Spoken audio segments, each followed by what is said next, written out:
thing that we have in terms of technology is only to facilitate our relationship with Allah, because as time has passed, man has become lazy in every single way, physically, mentally. I used to memorize almost 1,000 phone numbers. Maybe those of you my age and a little bit older would probably know, yes, we knew numbers off by heart. Today we don't even know our own phone numbers in many cases.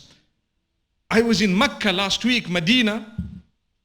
I have a SIM card. I don't even know what the number was. It's my own number.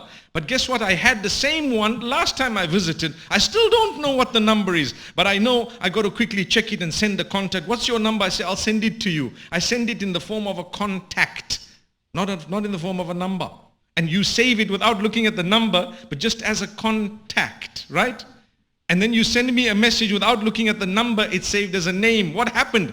Your mind and your brain has gotten used to doing that, so now you cannot memorize numbers. If I were to take all of that away from you, you would go back to memorizing numbers, because man adapts to a certain degree to what is around him or her, right?